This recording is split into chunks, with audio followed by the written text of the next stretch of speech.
Bam! What's happening? What's happening? What's happening? Good people. How you guys doing out there this Thursday throwback evening? I hope you guys are doing good because Cheryl and I, it might be late for y'all, but it's early for us. We are ready to get it going. We have a wonderful, wonderful, wonderful podcast. If you are new, or if you are returning to this platform, this is our second podcast, and we're talking about planet Pluto Pseudo. That's right. We are busting myths over here on this platform. And if you are a licensed barber, a licensed cosmetologist, or a natural hairstylist, then guess what? You are on the right platform because over here we are really, taking the time to vet, to kind of comb through, maybe even scour, break up, all that kind of stuff, some situations around Afro hair. And I'm with my PNC right over here. There she is, my partner in cosmetology. We got our black on, we got our little glasses on, you know what I'm saying? So y'all know we true partners. And that's the one and only, the incomparable Cheryl Morrow. Y'all just come on through, come on through. Don't be afraid to hop in the chat. Now, you don't have to be a licensed professional. Ain't that right, Cheryl? No. You don't have to be one. You don't have to be one, but the conversation is really geared towards us licensed folks because we're just trying to figure out what the hell is going on with Afro hair. We just can't think. Well, we know what's going on. Too many lies are being told, right, Cheryl? Absolutely. Too many lies are being told. A lot of people are ripping off A lot a of whole, stretches. A lot of stretches. a lot of strength. They just reaching. They just reaching. They reaching for stuff. They making up stuff. You know what I'm saying? Booyah. That's right. Time to give it to you. What's up, Shanette? Welcome, welcome, welcome. How you doing? How you doing? So we just, we know what's happening. It's a whole bunch of charlatans out here. They selling more than hair oil. They're selling a whole bunch of snake oil, a whole bunch of bogus, tools, and they're pushing out so much bogus theories. We can't even cover them all, but we're going to try to address as many as we can. And of course, if there are some topics that you want Cheryl and I to cover and maybe, discuss more into details, don't leave us hanging. We know we're not the only people out here who's concerned about what is happening to the black hair care industry. We are stagnant. We have not done anything since Dr. Morrow invented the California curl. We're anti-chemicals. We're anti anything you want to do something to the hair. Somehow you're not black. So tonight, the topic about hair discrimination. Now, this one is really tough because this is where Cheryl and I, we just really kind of, because I'm kind of thinking hair discrimination is real. But if you stick around tonight, Cheryl is going to break down what's really, really happening. So we're going to go ahead on and get it started. But we always get this podcast started with what we call some get reels, as in REEL. And so what I do is I deliberately go over to TikTok because TikTok has, to me, they have the funniest reels like ever. So we go over to TikTok and it matches the topic. So we're going to do the topic today is all about hair discrimination. Cheryl's take on hair discrimination is that it's not real, that we are actually addressing this issue around policing Afro hair. She thinks civil rights is not the route to take. Now, I need you guys to stick around because she's going to break this down. I think it is. And Cheryl says, no, Kilolo, we got to go a little bit deeper. So that's what the topic is about. Is hair discrimination, is it a civil rights issue? Cheryl says it's a human right issue. I Right. don't know. I don't know. I did bring in, I have some clips on the difference between civil and human rights. So we're going to see. I wonder what do you guys think? Is hair discrimination, is that a civil right, or is it a human right? Because we're not doing good with this Crown Act here in America. It's not. There are 50 states, and I think only 24 have passed the Crown Act. Some people don't even care about the Crown. They're like, whatever. I don't know what's wrong with Black people. So you have some, some people are not for the Crown Act. If you are not for the Crown Act, I'll be honest. I don't like the Crown Act. I'm just gonna be honest. I have my reservations. I do think hair discrimination is real. But Cheryl says, I don't know. So let's get real and let's get the topic going. Now, don't be afraid. All comments and questions and concerns are definitely more than welcome. So I'm going to jump in with the first reel. We're going to get real about hair discrimination. And let's see what these TikTokers had to say about hair discrimination. You ready, Cheryl? I was ready. All right, here we go. Bridge K, mother, grandmother, conservative. That tracks. No, I understand. People like you just don't care to learn about any experience outside of your own fucking experience, do you? I would like for you to show me where a varsity wrestler that was white was told to cut his hair or forfeit the match. I'll be waiting. Then there's the black student who was suspended because of his hairstyle, returned to school after a federal judge blocked a grooming policy that his lawyer said is based on standards of a racial hierarchy. Come on now, dog. Come on, man. Come on. Come on now, dog. Come on, man. Cheryl, she said that the Crown Act was Marxist propaganda. I don't know what Marxist is, because there are a lot of white people. Even when we were doing the documentary, I don't know if you recall, there's a lot of politicians who think the Crown Act is just absolutely ludicrous. Now, I don't think it's ludicrous for that reason, but what do you think she meant by the Crown Act is, being pushed? It's Marxist propaganda. What could that mean?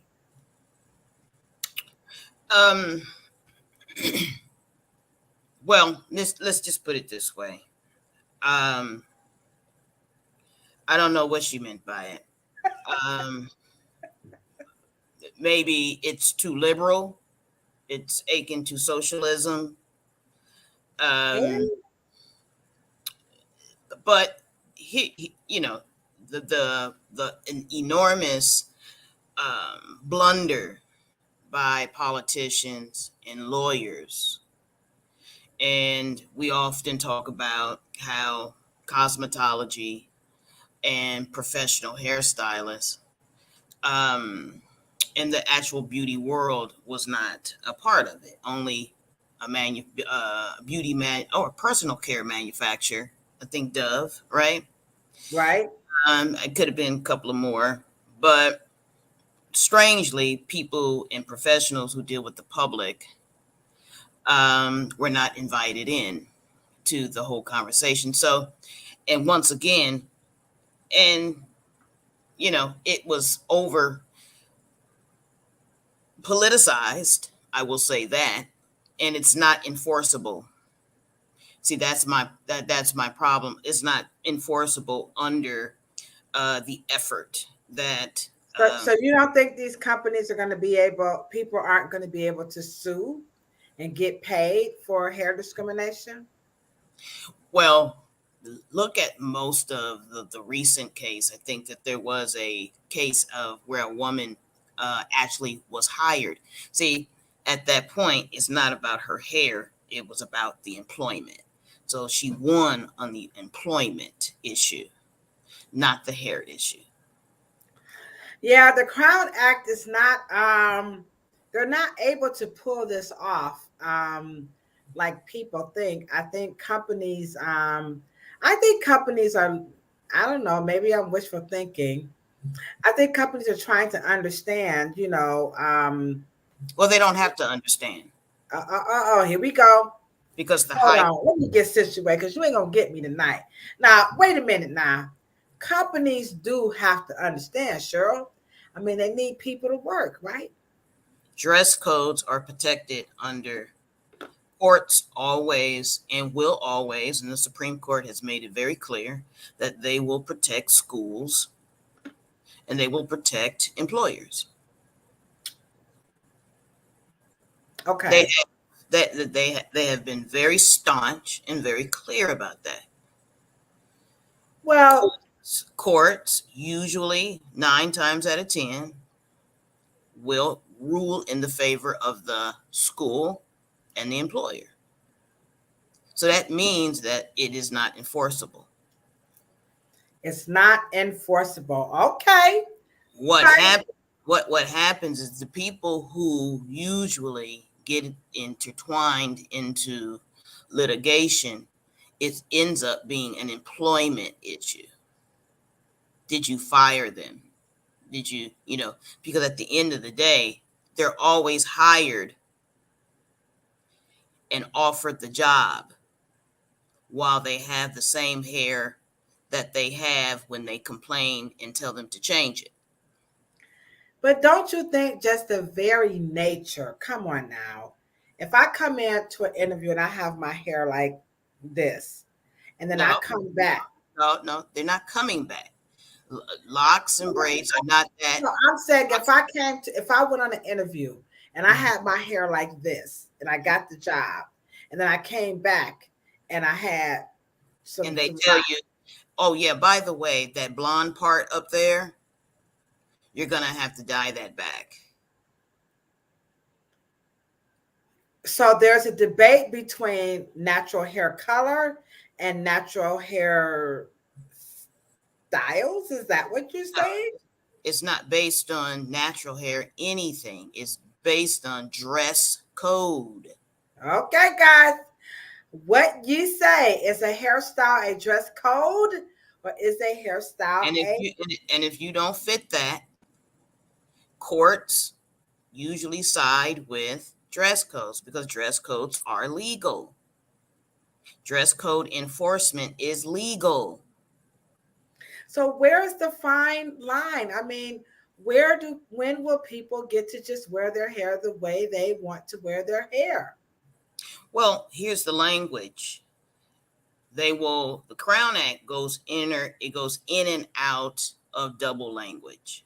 It says people should be able to wear their hair like it grows out of their head. A hairstyle, no one's hair grows out into a hairstyle.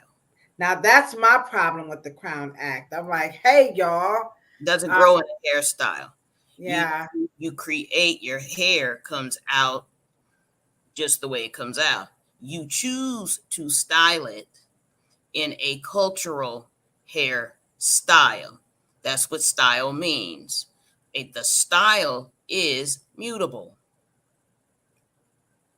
It can change. Now that's the part of the Crown Act that I didn't like. I felt like focusing on braids and locks and twists, not a good thing because just focusing on style. Yeah. That gets into to me, if they were consulted correctly, because what happens is that prior to the 2000 season, Y2K, there was no such thing as protective hairstyle. See, it's protective hairstyle is what they want dress codes to fit. And courts are saying the protective hair, as long as you have style at the end of that word, you can change it. Ooh. and you accommodate the school and the workplace. Mm-hmm. It gets a little tricky. Okay, so speaking of that, here's one that fits exactly what you're saying. We're gonna get real with Cheryl, and get real as in REEL. Here we go. It fits exactly what you just said. Here we go.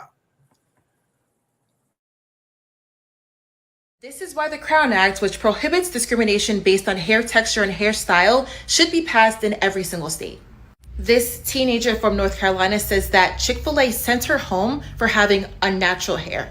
And by unnatural, they meant blonde box braids. Come on now, dog. Come on, man. All right, come on now, dog. Come on, man. The girl can't, not only can she not wear box braids, but they said, you know what? Listen here, little key Lolo. That blonde hair ain't even your natural hair color.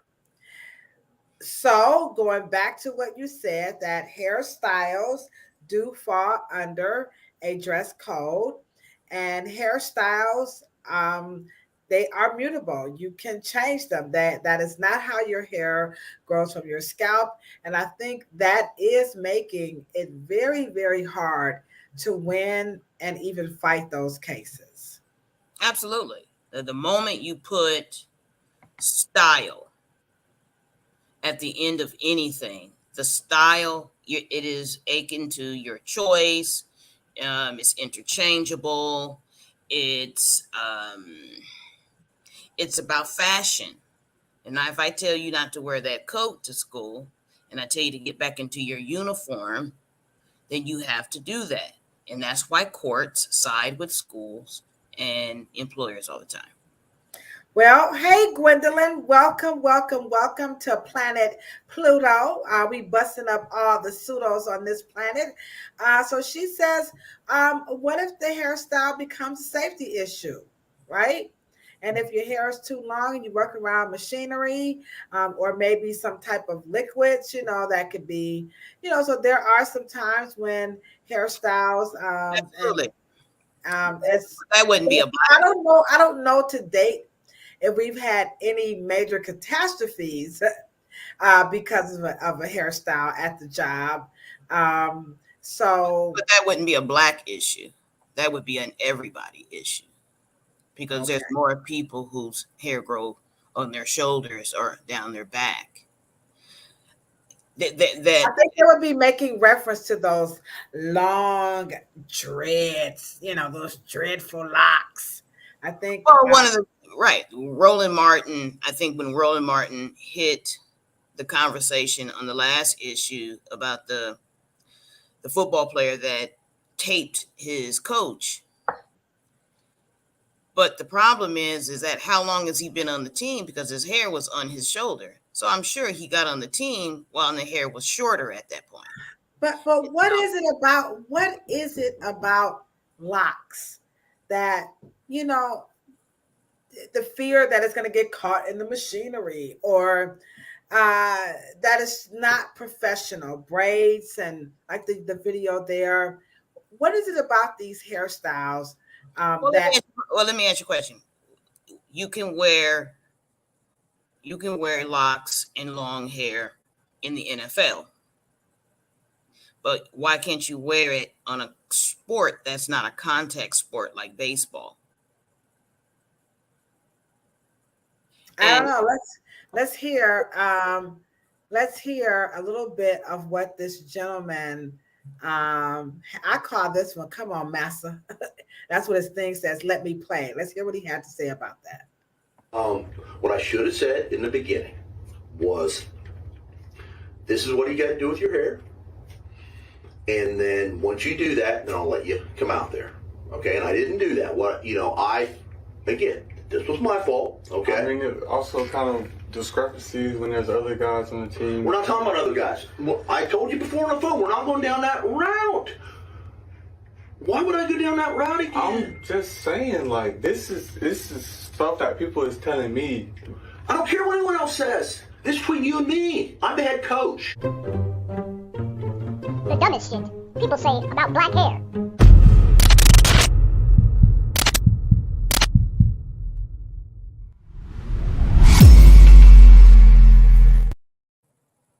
So what gives him, he says, I don't care, I'm the head coach. So this is the beginning. If you are new to our platform, welcome. You have just stopped over on planet Pluto Pseudo, and it is me, your homegirl Ladosha, right, aka Kilolo, and my PNC right here, Miss Cheryl Morrow. Our topic today is all about hair discrimination. Is that a civil right or is it a human right? And so where we are in this discussion is, how in the hell did we get here?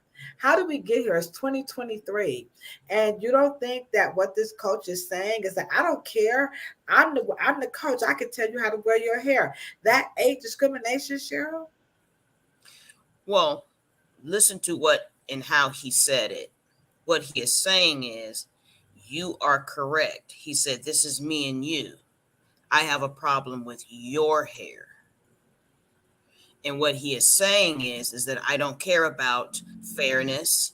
I don't care about rules. I don't care about that this is a country with First Amendment rights. I don't care. He said it. He is bullying him into changing his hair to satisfy and satiate himself. And that's not discrimination. It's not about discrimination, because he's not discriminating on his hair. He's telling him to change it. That's acrophobia. That's not hair discrimination. And when you change the nature of the conversation, especially with Europeans and European power, when you are talking to them, you have to let them understand that I already know you don't have a problem. It's power.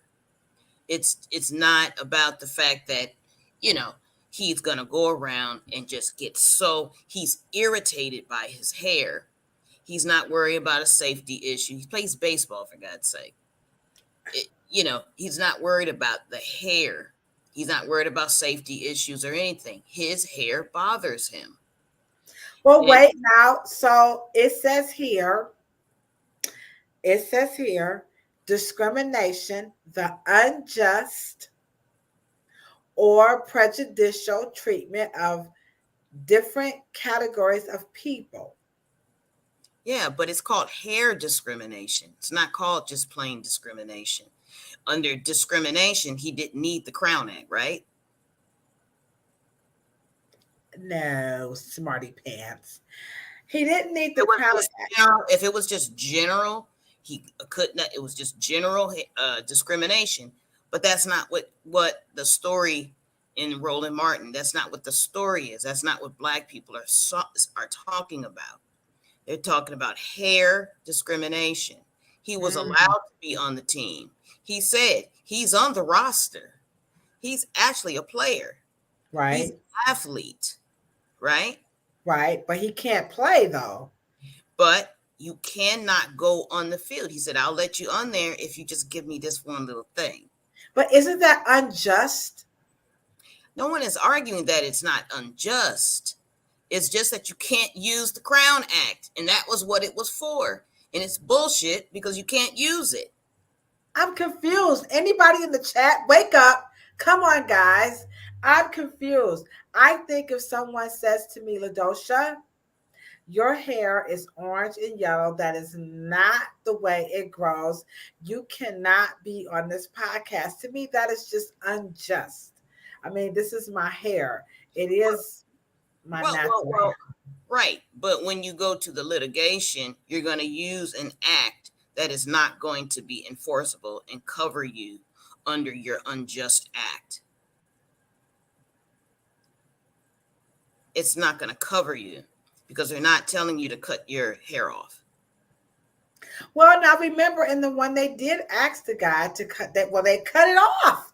They took him off the wrestling field and they took the shears and they start cutting off this kid's hair.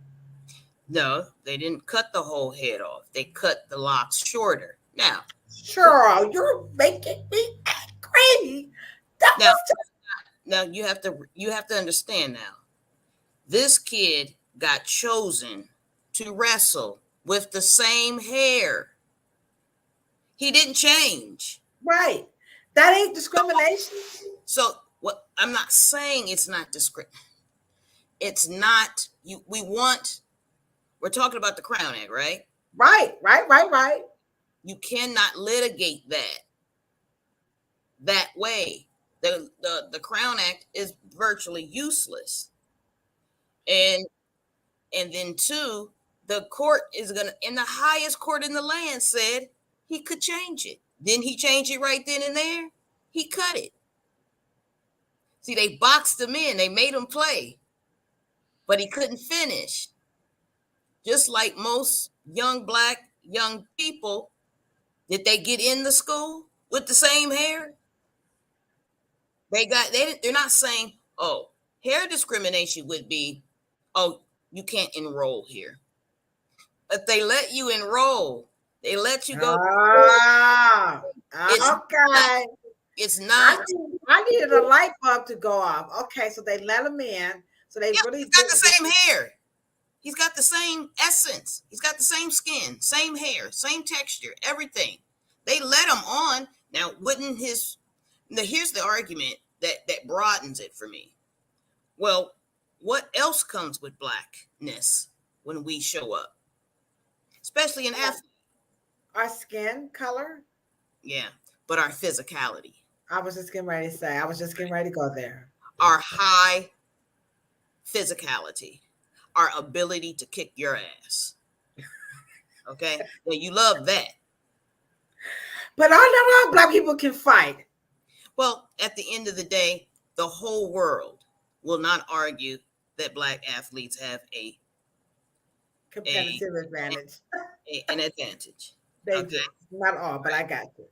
But it's just a world consensus. Our athletes are, bar none, the best in the world. The point here is that's also a feature that comes with being black. But the point is that hair discrimination, if anything, I would have written it in terms of not in terms of that, because it puts the onus on the person, because the First Amendment is freedom of expression.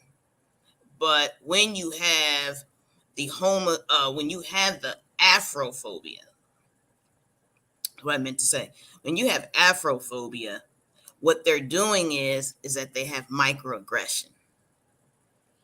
So is this an example? Hold on. Is this an example of a microaggression? Here we go. I don't know why we're having this my hair is cut. I don't know why we're having this conversation. It's not short enough to be on the baseball team. My hair is not short enough to be on the team. Yeah. Right now? No. How is that possible? No. How is that possible? I'm the one that sets rules. I can set whatever rule I want. The dumbest shit. People say. Microaggression. Woo! Microaggression. He went there. Did you guys hear? Microaggression is akin to the other language that most schools and employers use. What do they say? They said, I don't want to be disrupted with your blackness. I want to play that again, because I want to feel that I don't want to be disrupted with your blackness. Here he goes again. I don't know why we're having this my hair is cut. I don't know why we're having this conversation. It's not short enough to be on the baseball team. My hair is not short enough to be on the team. Yeah. Right now? No. How is that possible? No. How is that possible? I'm the one that sets rules. I can set whatever rule I want. That shit right there, y'all. That's some bullshit. Okay. Now, what did he say? He said, I, not the university, I can set any rule. I'm the coach. I'm the HNIC. See what I'm saying? That, and he's on the team. He just won't let them play. And because they take you so far, okay? Now, well, we don't have any cases where they don't enroll you. Oh, you can't come here. Well, we can enroll you only if no, they don't go that far, because they know at that point that would be just blanket discrimination. But they let you on, and then they get you wrapped up into what we call dress code. So they don't really get you into the discrimination conversation, because they let you enroll. They let you go to the school. They let you all year, and then all of a sudden, you can't walk. You can't go to the prom. You can't do these things. And now all of a sudden, dress code is an issue. But they let you enroll, so you have the same hair. It may be shorter, it grows, and then all of a sudden, you've got some good grades, and you're getting ready to graduate. We have a problem. You can't. See, those are little microaggressions. Okay. All right. Go ahead. Well, and when they use in the courts, say, as long as the dress codes are legal and it's aligned with the First Amendment, as long as the hairstyle is not disruptive and does not cause any safety issues, right? And so if there was safety issues, this kid is going to school 2 semesters. How long is 2 semesters? About 9 months, right? Right. Months. When was it ever going to be an issue where, who was going to get disrupted in the 9 months? Why all of a sudden at graduation time, or now that he wants to play? Well, what about, welcome R.D. Smith. Hey, Luana, how you doing? What's up, Esther?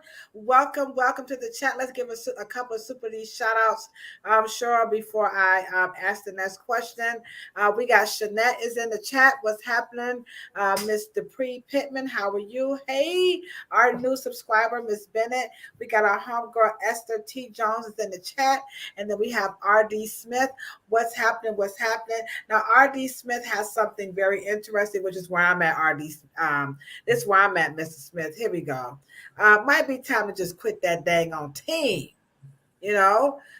So can we just quit and say, no, what you should. come on, Cheryl. Come on, dog. Come on, man. Come on, little Boosie. Where you at? Cheryl, we can't just, come on. Well, why can't we just quit and just say, forget y'all, we don't want to play on y'all team. I mean, we don't want to work on y'all jobs, forget that. Well, you could trade. And obviously he is a significant player, that the coach would be taking that time to be trying to deny and shift and move and just, if you heard him, well, you can't make me. I set the rules. Now, see, that's what I would do. I actually think now, and I'm going to say something controversial. That's why our local state and local city and our local NAACPs, to me, are worth a piece of shit. Oh, Cheryl. That's why our urban leagues, agree?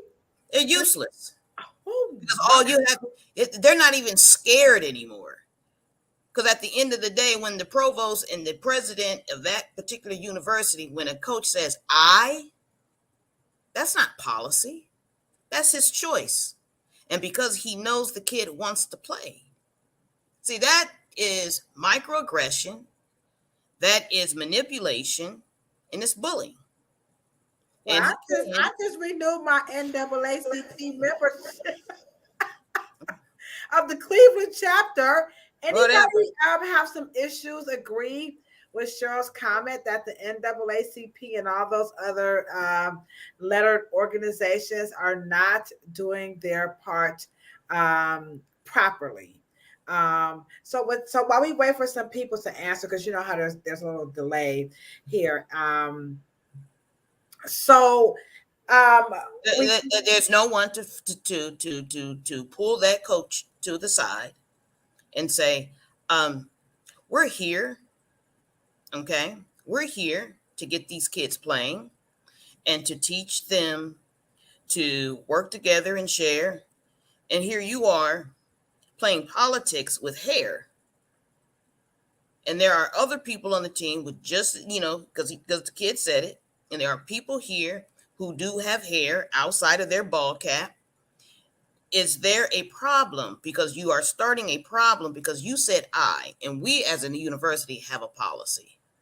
So Right. are you going rogue with just trying to taunt and you just thought the kid didn't record you? Because I have the questions because I heard about it in the media. But as soon as he said I would have went home and completely and would have forced him to change that I. Now, if your university has a policy, but he never said it, because let me just say this: when white folks have a smoking gun, they do mention it, and how they have to do is just say, well, "Excuse me, young man, when you sign up to the team, here's the policy." But he never said it. He said, right. Well, as it stands, I don't think the university has come out to hold this coach accountable, not as of yet. But I thought that the term, I make the rules. I thought that was very out of order. But you know what? Right here on this podcast, we don't do that because you guys are our partners. And if you haven't subscribed right now, we want you to take the opportunity to keep helping us change the narrative by doing this.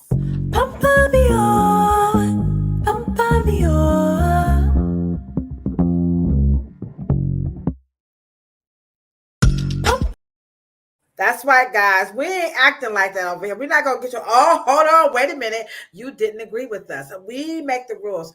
No, we don't do that here. By the way, if you like that little snippet, it was inspired by our homeboy, Mr. Asar Imhotep. Go check him out right here on YouTube. Also, we encourage you guys to check out all the clips that we followed.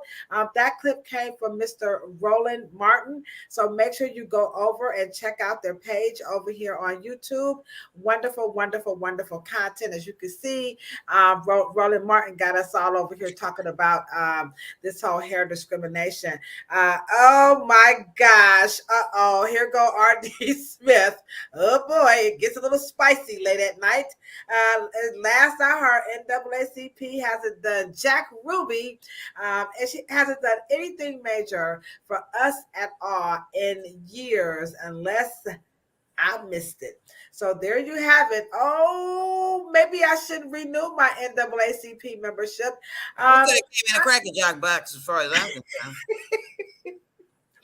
I think that the NAACP, because there's so many issues, I just don't think that they can probably get them all, So they have to. Let me just say this. I don't know if the NAACP was involved or Urban League was involved in the writing and the forming of the Crown Act. It was badly written. And I have always said that because, of course, the word style should have never. I agree. I don't know what they were thinking. I think they watched too many of these damn YouTube videos and it just went a little bit rogue. But the issue is, per the description in this podcast, is that you think that what's happening with textured hair, as far as policing it, how to wear it, whatever, that this is not a civil right. You think it is a human right. So I want to play for you guys a little clip just to kind of capture, because human rights is a very large definition. So I just kind of did my own bootleg editing. So here we go, guys. Here is a quasi definition of a human right. All right, here we go. Human rights. The idea of human rights is that each one of us, no matter who we are or where we are born, is entitled to the same basic rights and freedoms. Human rights are not privileges, and they cannot be granted or revoked. They are inalienable and universal. This document, written by an international committee chaired by Eleanor Roosevelt, lays the basis for modern international human rights law. The Declaration is based on the principle that all human beings are born free and equal in dignity and rights. It lists 30 articles recognizing, among other things, the principle of non-discrimination and the right to life and liberty. It refers to negative freedoms, like the freedom from torture or slavery, as well as positive freedoms, such as the freedom of movement and residence. It encompasses basic civil and political rights, such as freedom of expression, religion, or peaceful assembly, as well as social, economic, and cultural rights. All right. So there we have it. So that's a human right. And so here is your civil right.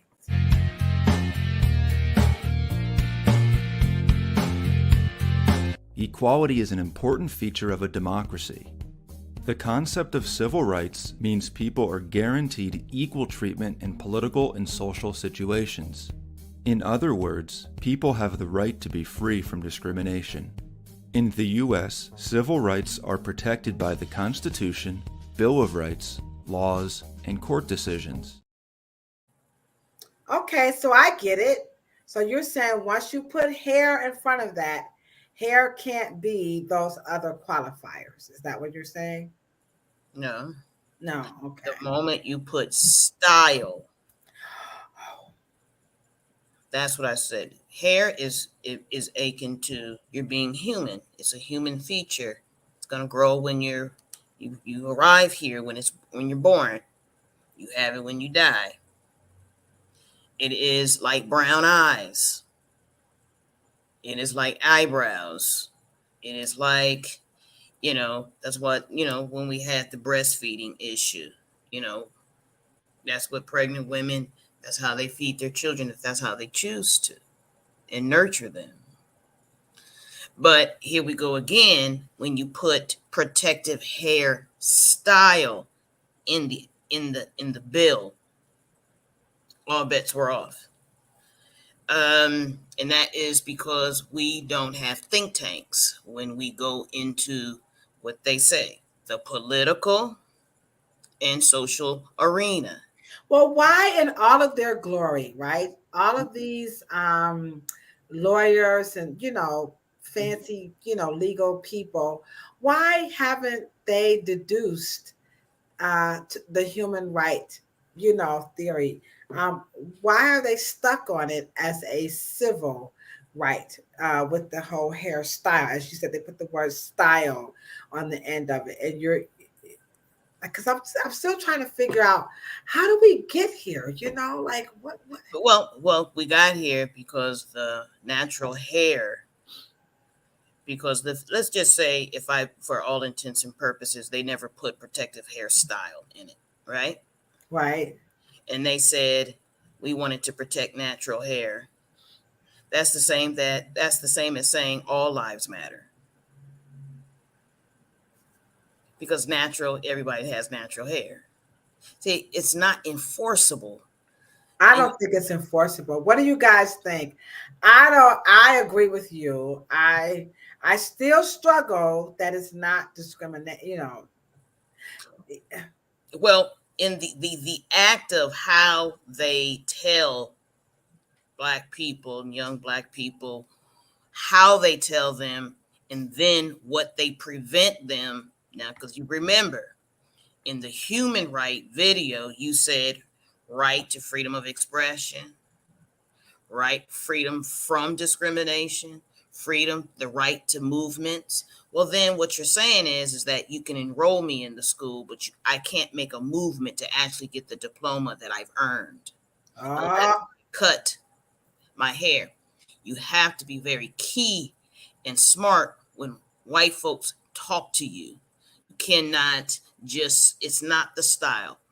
If we are going to say in the Crown Act, well, we should be, have freedoms to wear the hair that grows out of our head. But you didn't say that. Right. You said hairstyles. And you mentioned 3 specific ones on top of it. Dummies! I keep wondering. And I don't understand why they did that. Because if you're trying, because here's the thing. You had case law already. Mr. Morrow gave you almost damn near 10 years of where the Pentagon in the Vietnam War had the military, including the Justice Department, the Washington, D.C., Pentagon in Virginia, they employ 2.2 million people. And if they could change, and they change really quick, they changed really quick. They let's changed the uniform. They changed everything. They changed the commissary. They changed a lot to accommodate Black people's dapping.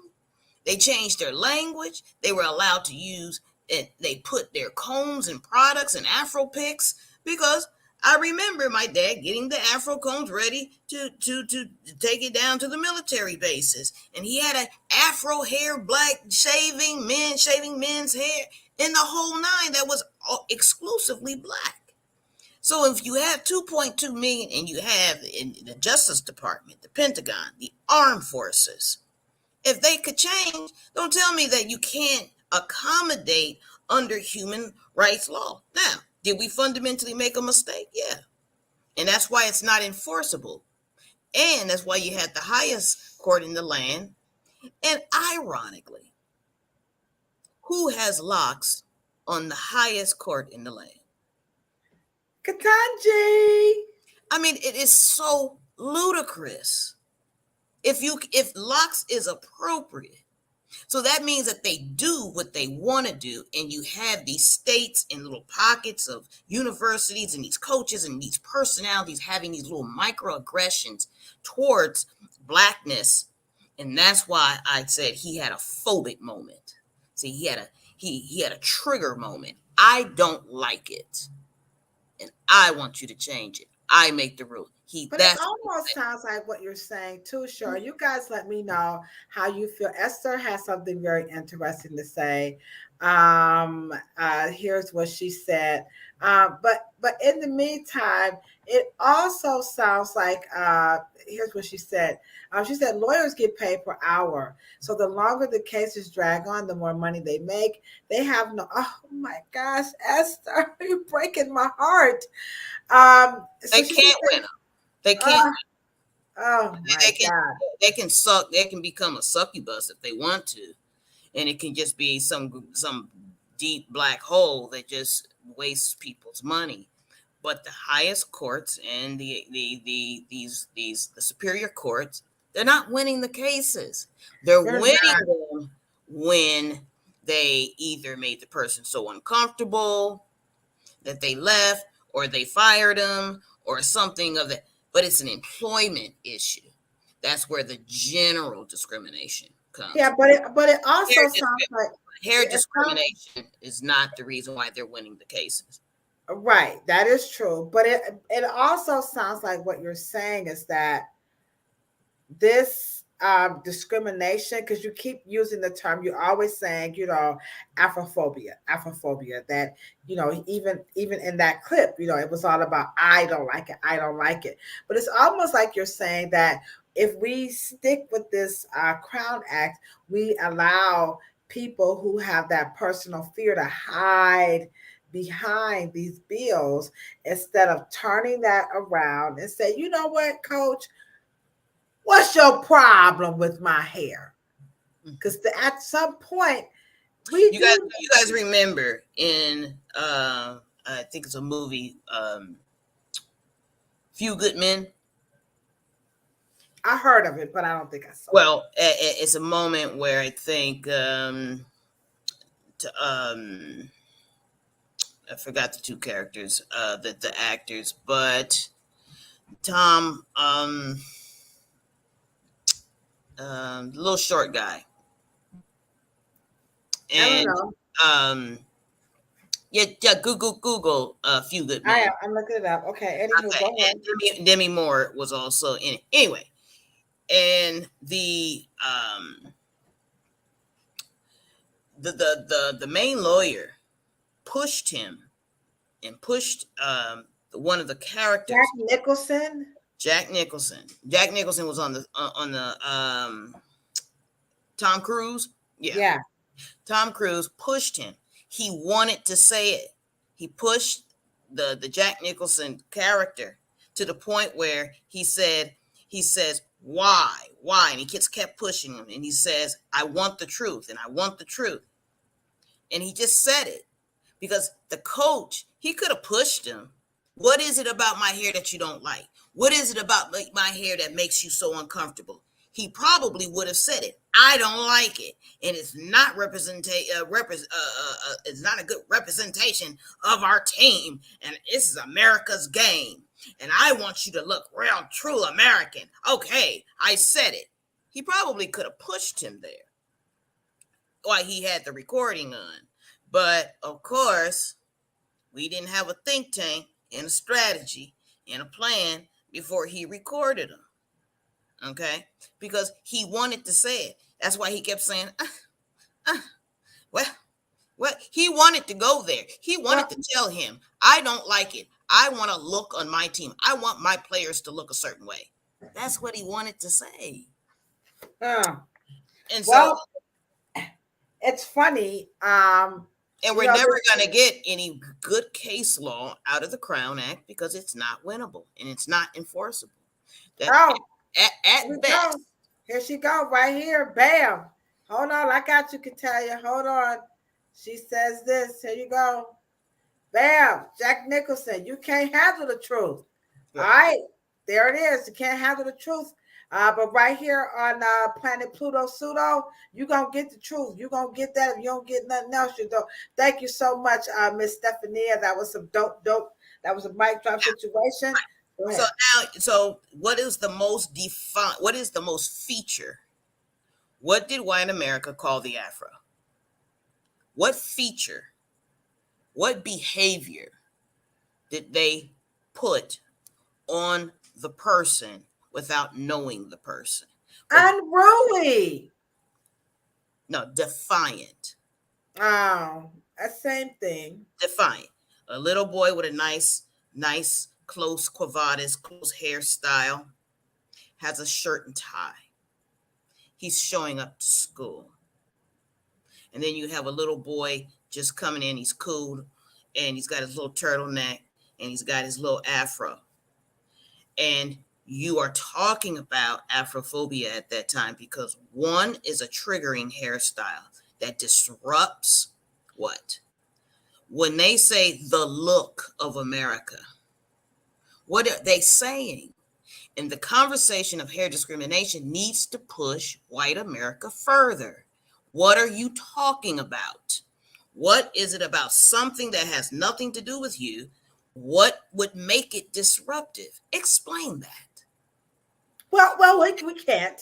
And let me just say this. And I think we touched on it at the Afro Hair Summit, and that's why we had the town hall, because we have to learn how to defend ourselves and broaden and sharpen our sword when we are talking to other fellow Americans, and we have to learn how to get these people straightened out and get them off of our toes.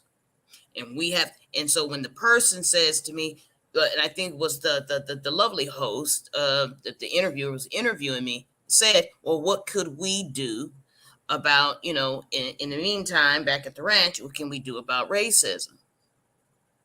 You didn't create it. What are you going to do about it? That part. What you need to do is that you need to learn in think tanks, and we need to have more think tanks about our linguistic skills and our savviness to be able to talk about their phobia. It's their irrational fears and their irrational triggers when they see something that is represented, that is representative of what we call African culture.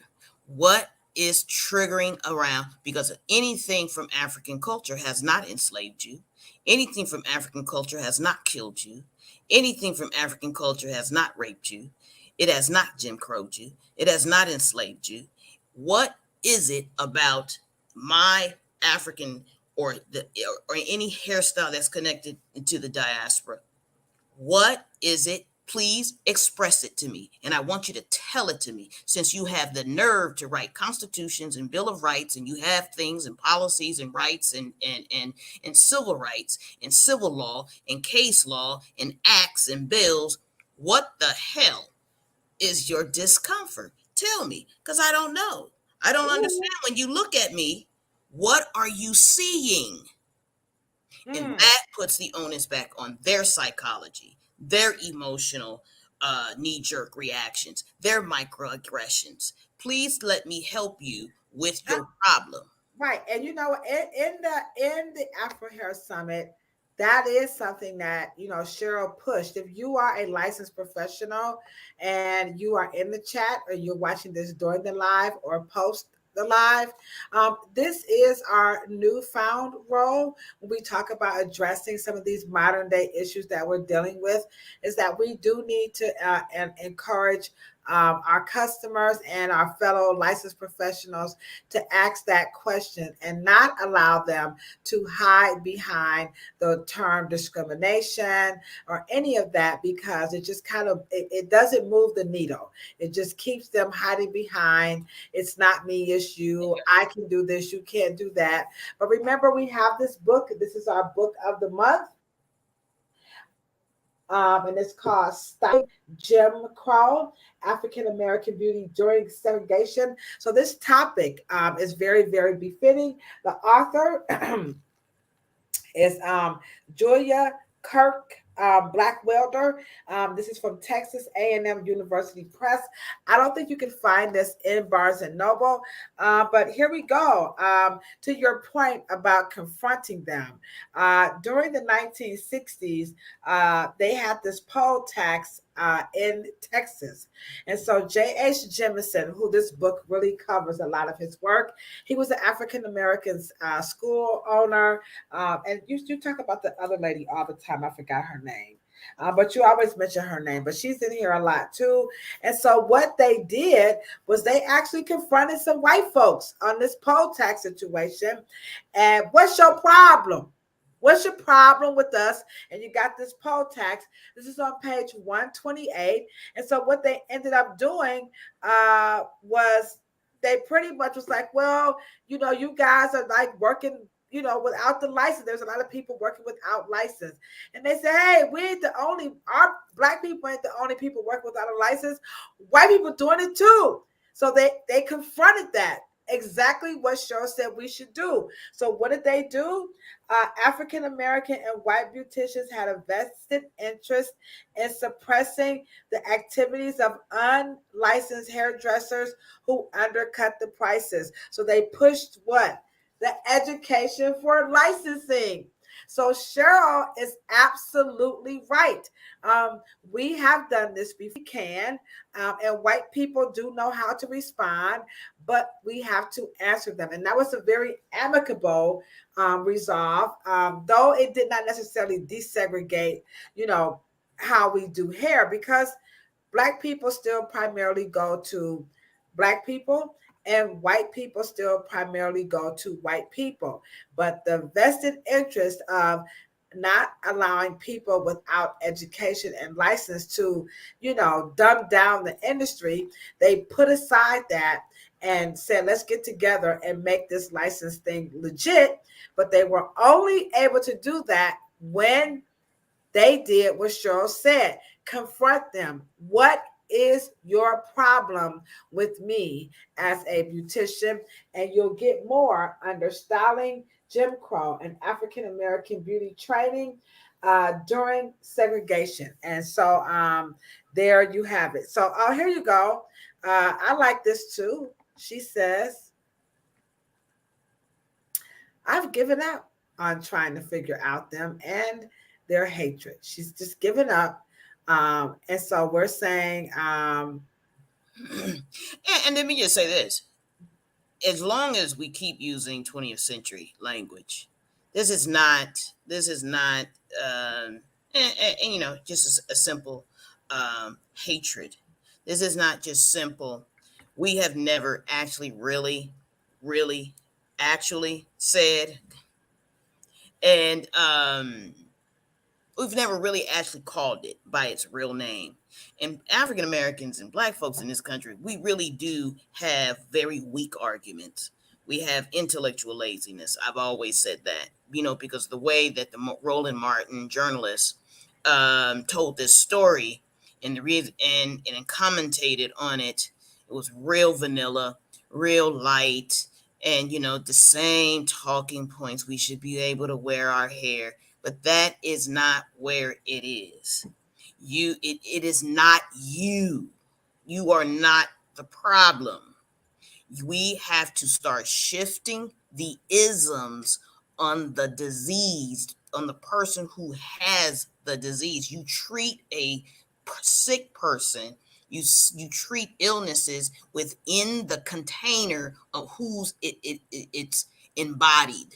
You don't tell the other person, well, you deal with the smoker, not the person who got the secondhand smoke. I mean, it's like, it's so crazy. You deal with the person who is exhibiting the behavior over decade, over decade, over decade. And there's an Afrophobia requires us to understand when recessive or someone who has an insecurity. We talk about it all in emotional relationships, men and women relationships. We talking about parent and child relationships and how harmful insecurities are, right? And people who have shortcomings. They have a problem with dominant hair.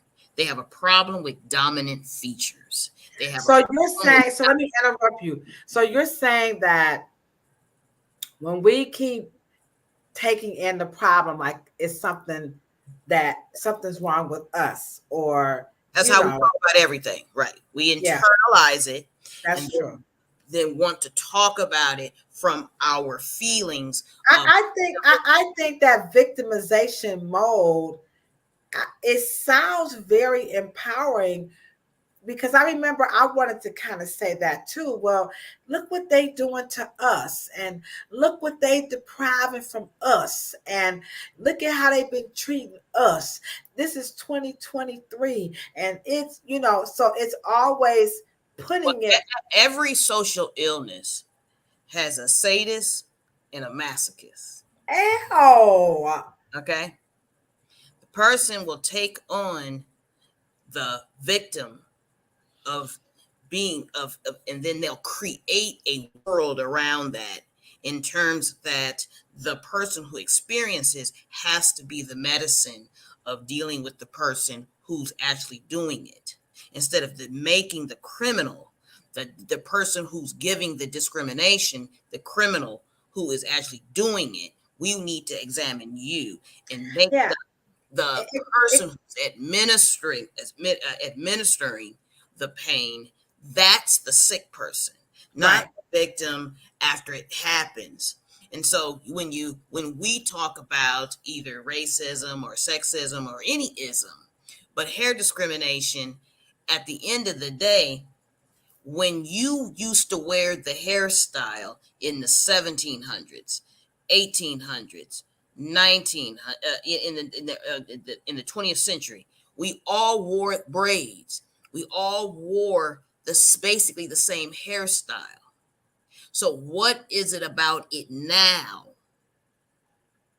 that creates, you wore all those wigs and powdered wigs, and you wore all that stuff, and black people were doing your hair, and it was intersectionality in the cultures, and especially with beauty, because that's how they got their beauty tips in the first place, their beauty regimens and all of their hygiene and soaps and things of that nature. The point is that, what's the trigger now? I need to know the triggers, because because your trigger is harmful to my health. Mm-hmm. And if we keep pushing your triggers is becoming it is also preventing me to exercise the fullness of my citizenship. Your triggers, your discomfort is preventing me to have the fullness of my citizenship and of my civil rights, and most of all, my human rights. But we didn't write the argument like that. Right. And so what happens is we'll fall back on, well, let's quit, forget them. Or I don't care nothing about what they say. I'm just going to do what I want to do. I don't care. In the meantime, they're still acting up. And so as we wrap this up, when we talk about, we know how we got here now. We got to this space by owning the problem when it's really them. You know, them. Well, let's just put it this way. They're the ones with the problem. Why would let's just say for all intents and purposes, the bulk of Europe has what basic texture? Curls. Right. But America wants to say that there are certain features that go along with red, white, and blue. And Ladosha ain't it. And it's a feature that actually most is the least on the planet. Straight hair is actually rare. So it is a war against curl. This world, the curl, I have a presentation called a pro-curl world. This is a curly world. But for some reason, straight hair has to be the bar. Because for some reason in their psyche, they feel that they can't match up to something triggers them about curliness. And I don't know if they psychologically and anthropologically outside of it, biologically they're outside of it, or they have some inadequacies or something's going on there psychological. That's why Black folks don't ever own, internalize, and embody things that are not your problem. You have to turn it around and say, yeah, let's have a talk. Now, I know you like this hairstyle. You think you want to touch it. But when it comes to your little microaggression, and then all of a sudden, I can't graduate, I can't walk. Let's have a conversation about that. Ooh, I think that would be like so dope. So we quit saying, you know, what you did to me and what's been happening since slavery. And it's worth, and because all of these things are the figment of their thoughts. This is coming out of the theater of their mind. This is coming out of their mind. And yeah, so it kind of reminds me, like, I remember, I hope I'm getting this right, but I can recall a situation of disclosure where a child disclosed that they had been, violated, and it was by a family member. And so they were going to be removed, of course, And so I remember the child saying, well, so-and-so is really a nice person. And they had to explain to the child that they may be a nice person, but he's doing some really bad things. And I think we have to do the same thing. They did, they might wipe those people who are doing those things, like, I'm the coach and I can, he might really be a good coach, but what he just did, yeah, he's probably a good, nice white guy, but what he did to that guy is wrong, and he needs to be held accountable. What would happen is the person who's been violated would just stay in the victim mode forever. I can't. Why are you qualifying on drugs? I was violated. Why do you not, finish school? Well, my parents, it's always going to be, something. It's going to be the problem. We have to. Let me ask you a question. Do you think if the coach would have been Black, that conversation would have happened? No. Of course not. Because there would not have been a trigger. He didn't need to be. He probably would have made him do 5 more laps around if the little dude pissed him off or something. But there's the microaggression against this kid without no explanation. He could not explain it. And maybe, I don't know. And see, and this is one of the things that Jane Elliott says so profoundly. There's no other white privilege than to just be ignorant. You don't have to explain. And you don't have to be introspective. Because I'm sure when he went home, he did not think about, why did I just give that kid a hard time? All he wants to do is play friggin' baseball. But Yeah. he may not even have thought about it. But when you look at a psyche of people who say they hate something, right? But they copy it. That part. They appropriate it. They put nigger hair tobacco. They actually sold it because the feature said something to his psyche to be able to sell tobacco.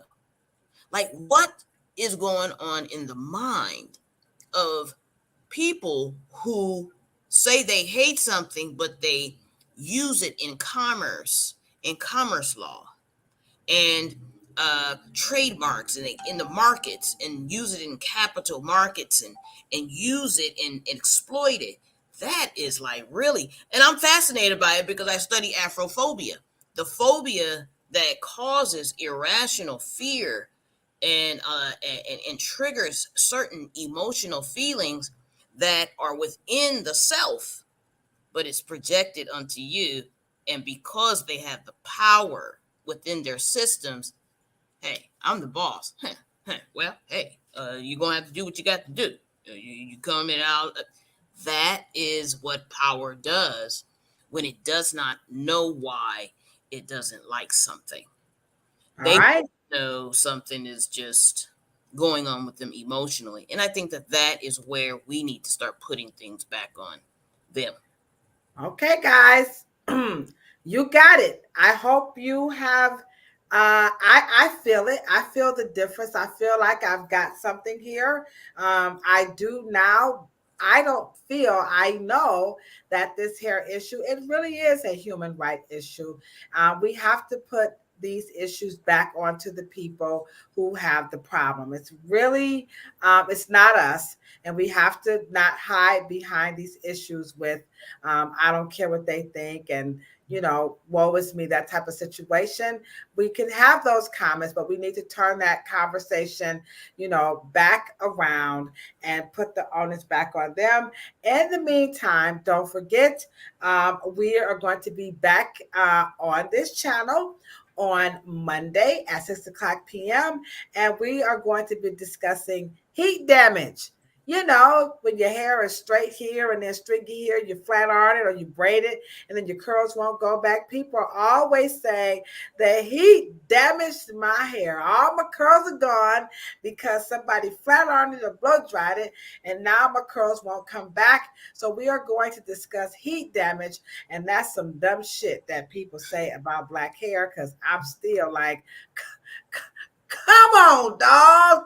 Come on, man. So we'll discuss heat damage. We'll be back here on planet Pluto, and we will resume with our topic about celebrity hair care products. So we need to figure out what's happening with celebrity hair care products. So don't forget, we do have the Afro Hair Summit coming up. So let me just put that little commercial on for you before we rock this out. Just hold on. Here we go, right here. If you would let me do your hair.